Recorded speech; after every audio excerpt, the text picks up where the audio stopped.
Hey guys, today I got a new keyboard. Let's go and get this set up. We have a Redragon. It is a mechanical keyboard.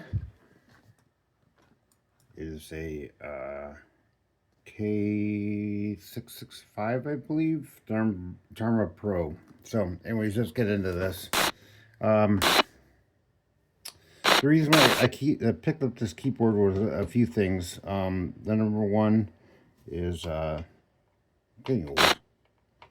And the lights aren't as bright as they used to be, so backlit seems to be a better option for me. That's number one. Number two is it's got changeable keys. They're hot swappable, and I'll get into that in just a little bit here. So, unfortunately, there's a in here. All right.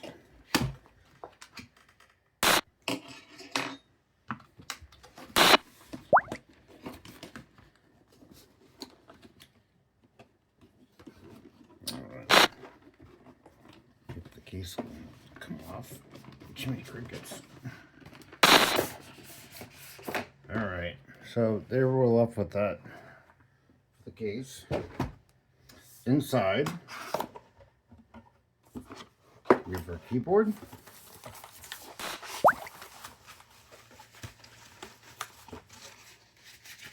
We have random foam pieces.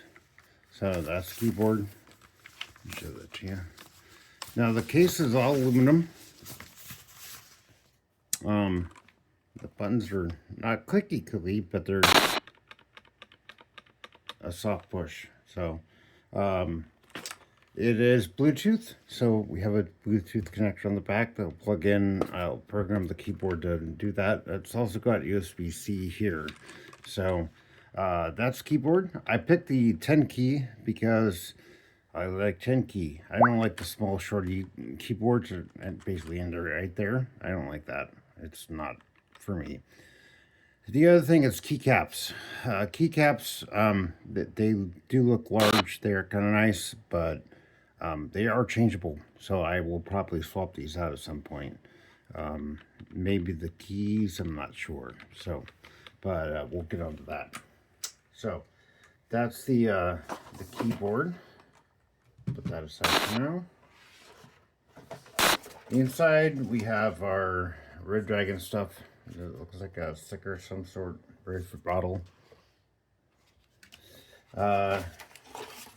Instruction manual. And safety warning. Don't do that. Yes, I know what you were saying. You don't have to keep asking. Alright.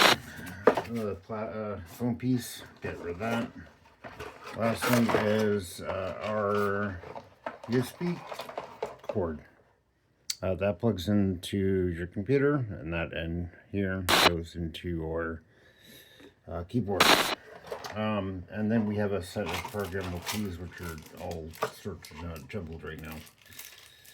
All right, we went with the red switch edition. They're a little quieter, as you can probably hear. They sound nice. So there you have it. There's the keyboard, and we'll go ahead and get it plugged in, get the software set up, and then go from there. If there's any software, we'll see. Yeah, I believe I know what you are saying.